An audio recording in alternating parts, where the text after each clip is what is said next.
आज के इस वीडियो लेक्चर में हम लोग सॉइल कॉम्पैक्शन के बारे में पढ़ेंगे।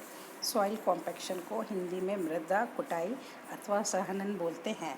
इसके अंदर सॉइल कॉम्पैक्शन के अंदर मृदा सहनन या कुटाई का अर्थ, इसका जो मीनिंग है वो है सॉइल पार्टिकल्स को मैकेनिकल यांत्रिकी विधियों द्वारा एक दूसरे के समीप लाना। इसके अंदर जो सॉइल पार्टिकल्स होते हैं उनको हम लोग मैकेनिकल मीन्स से एक दूसरे के समीप लाते हैं और इस प्रोसेस के अंदर हम लोग कॉम्पैक्शन में सॉइल पार्टिकल्स में से वायु को बाहर निकाल देते हैं और उसका इकाई भार बढ़ा देते हैं, जिससे सॉइल की इंजीनियरिंग प्रॉपर्टीज़ में एनहेंसमेंट बढ़ोतरी होती है। सॉइल की जो कुटाई होती है उससे उसकी अपरूपण सामर्थ्य इंक्रीज़ होती है। अपरूपण सामर्थ्य मतलब शेयरिंग स्ट्रेंथ इंक्रीज़ होती है। शेयरिंग स्ट्रेंथ मतलब होता है कि बिल्डिंग का आगे धंसना या शेयर हो जाना, वो स्ट्रेंथ उसको रेजिस्टेंस उसका बढ़ जाता है, जिसके कारण सॉइल की स्थिरता व बेयरिंग कैपेसिटी बढ़ जाती है। ये बेयरिंग कैपेसिटी एक बहुत इम्पॉर्टेंट टर्म है, क्योंकि जो भी बिल्डिंग का लोड आता है वो सॉइल पर अल्टीमेटली आएगा, और अगर सॉइल की बेयरिंग कैपेसिटी कम होगी तो सॉइल वो लोड कैरी नहीं कर पाएगी। तो सॉइल की बेयरिंग कैपेसिटी को बढ़ाने के लिए हम लोग कॉम्पैक्शन करते हैं, और ये जो कॉम्पैक्शन होता है ये आप देखेंगे कि जहाँ पे भी सड़क बन रही है या आप लोग अपनी फाउंडेशन भी ले करते हैं तो उससे पहले उसको कॉम्पैक्ट करते हैं। कुटाई के कारण सॉइल की कंप्रेसिबिलिटी, संपीड्यता और पारगम्यता, परमेबिलिटी भी कम हो जाती है। सॉइल की जो सॉइल में कंप्रेसिबिलिटी मतलब वो कंप्रेस होना और परमेबिलिटी भी कम होती है। होता यह है कि जब हम सॉइल को कॉम्पैक्ट करते हैं तो उसके वॉइड्स रेशियो कम होते हैं। वॉइड्स रेशियो कम होने से, जैसे कि आपको पता है केक जो होता है वो होता है ई क्यूब से डायरेक्टली प्रोपोर्शनल होता है। तो वॉइड्स रेशियो अगर कम होंगे तो के की वैल्यू भी कम होगी। के की वैल्यू कम होने का मतलब ये है कि सॉइल की परमेबिलिटी भी कम होती है, और लेस परमेबल सॉइल से फिर पानी का जो सीपेज है वो कम होगा। तो इसीलिए सॉइल कॉम्पैक्शन से हम लोग सॉइल की परमेबिलिटी, कंप्रेसिबिलिटी ये सब कम करते हैं। यद्यपि दृढ़ीकरण व कुटाई, दृढ़ीकरण मतलब होता है कंसोलिडेशन और कुटाई मतलब होता है कॉम्पैक्शन, दोनों में आयतन में कमी होती है, दोनों से ही वॉल्यूम में कमी आती है। लेकिन इन दोनों क्रियाओं में, प्रोसेसेस में डिफरेंस है। कंसोलिडेशन जो होता है, ये कंसोलिडेशन मतलब कंसोलिडेट करना है, स्लो प्रोसेस होता है, और कॉम्पैक्शन जो है वो फास्ट प्रोसेस होता है। इनमें क्या डिफरेंस है ये अभी इस टेबल से हम लोग देखते हैं। कंसोलिडेशन जो होता है, जिसको कि हम हिंदी में दृढ़ीकरण बोलते हैं, ये आयतन वॉल्यूम कम करने की स्टैटिक लोड द्वारा दीर्घकालिक प्रक्रिया है, लॉन्ग टर्म प्रोसेस है। इसमें बहुत समय लगता है, इसमें कई साल लग जाते हैं। तो जब हम ये कहीं पढ़ते हैं कि यहाँ की जो बिल्डिंग है ये धंस गई है, तो ये इस कंसोलिडेशन के कारण ही होता है। तो ये बहुत स्लो प्रोसेस होता है। और जो कॉम्पैक्शन है ये मैकेनिकल मीन्स से तेज प्रक्रिया द्वारा प्राप्त होता है, इसको किया जाता है। और इसमें जो वॉल्यूम, इसमें भी वॉल्यूम कम होता है, जैसे कि कंसोलिडेशन में भी वॉल्यूम कम होता है।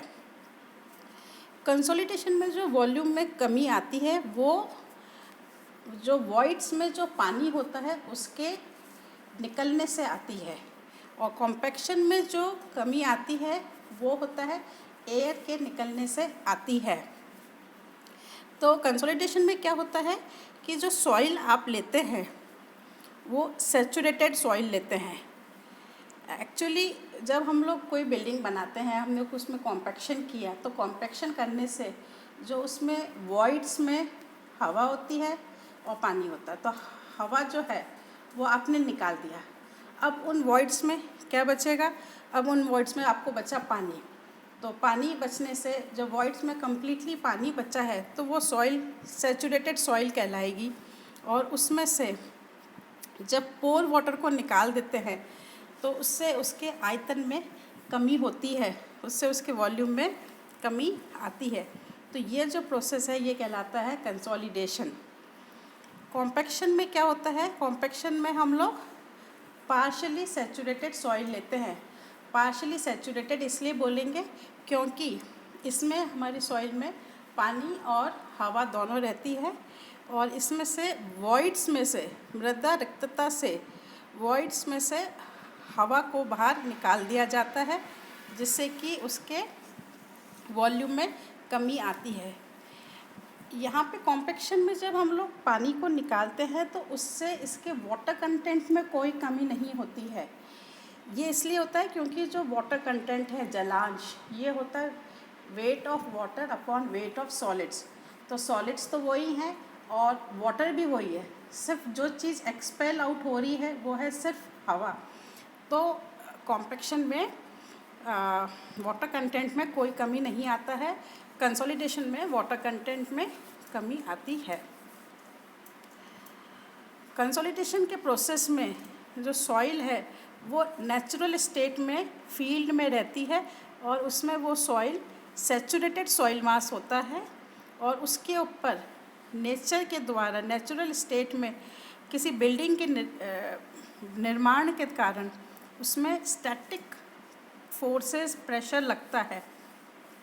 लेकिन कुटाई जो है वो एक आर्टिफिशियल प्रोसेस है और इसके अंदर सॉइल की इंजीनियरिंग प्रॉपर्टीज़ को बढ़ाने के लिए इसके ऊपर इंजीनियरिंग प्रॉपर्टीज़ को बढ़ाने के लिए आर्टिफिशियली आपको लोड लगाते हैं।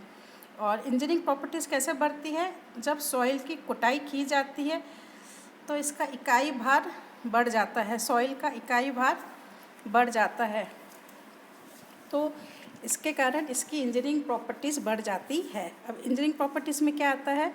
इंजीनियरिंग प्रॉपर्टीज़ में आता है अपरूपण सामर्थ्य, shear strength. Shear strength increase होगी, सॉइल की स्टेबिलिटी इंक्रीज़ होगी, सॉइल की बियरिंग कैपेसिटी इंक्रीज़ होगी, लोड लेने की कैपेसिटी इंक्रीज़ होगी, सॉइल की कंप्रेसिबिलिटी यानी कि धंसने की, कंप्रेस होने की क्षमता, कंप्रेसिबिलिटी और परमेबिलिटी, ये चीज़ें उसमें कम होती है। तो सॉइल का जो कॉम्पैक्शन है अब वो कहाँ कहाँ पे कंपलसरी होता है? जहाँ पे हम लोग अर्दन डैम्स बनाते हैं, मिट्टी के डैम्स बनाएंगे, तो वहाँ पे हम लोगों को आपको ये कॉम्पैक्शन करना पड़ता है। नहरों के पुश्ते, जो कैनाल के जो एम्बैंकमेंट्स हैं वहाँ पे उनकी स्टेबिलिटी के लिए आपको कॉम्पैक्शन करना होगा। सड़कों व हवाई पट्टी, रोडवेज़, जो हाईवेज सड़क बनती है उनकी कुटाई की जाती है। हाईवे एयरफील्ड्स पे, क्योंकि उनको एरोप्लेन का लोड कैरी करना है तो वो इतने स्ट्रॉन्ग होने चाहिए, इसलिए वहाँ पे आपको ये कॉम्पैक्शन करना होता है। तो ये कॉम्पैक्शन क्या है ये हमने अब पढ़ लिया है। कॉम्पैक्शन और कंसोलिडेशन का डिफरेंस क्या है, और इसके ऊपर एक क्वेश्चन भी आपके एग्ज़ाम में आता है कि कॉम्पैक्शन एंड कंसोलिडेशन में क्या डिफरेंसेस हैं। अब ये कॉम्पैक्शन कैसे किया जाता है, इसके मेथड्स हम एक बार देख लेते हैं।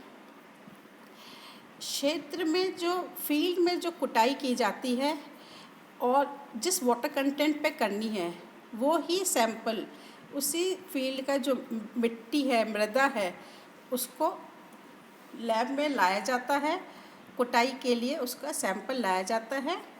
और इन टेस्ट में हम लोग, इन टेस्ट को हम क्यों करते हैं, इससे हम लोग सॉइल की ड्राई डेंसिटी निकालते हैं और उस किस वाटर कंटेंट पे हमको मैक्सिमम ड्राई डेंसिटी मिलेगी वो रिलेशनशिप हम लोग लैब में इस्टेब्लिश करना चाहते हैं। तो जिस वाटर कंटेंट की जिस मात्रा पे मैक्सिमम ड्राई डेंसिटी आती है, उस वाटर कंटेंट को बोलते हैं अनुकूलतम जलांश, यानी कि ऑप्टिमम मॉइस्चर कंटेंट। और ये जो है, ये जो कॉम्पैक्शन है, इसको इन कई प्रोसेस हैं, 4 प्रोसेस द्वारा किया जाता है। पहला है स्टैंडर्ड प्रॉक्टर टेस्ट, सेकंड है मॉडिफाइड प्रॉक्टर टेस्ट, थर्ड है अबॉट कॉम्पैक्शन टेस्ट और फोर्थ है जोधपुर मिनी कॉम्पैक्शन टेस्ट। तो स्टैंडर्ड प्रॉक्टर टेस्ट का जो प्रैक्टिकल है वो आपको लैब में भी करना है।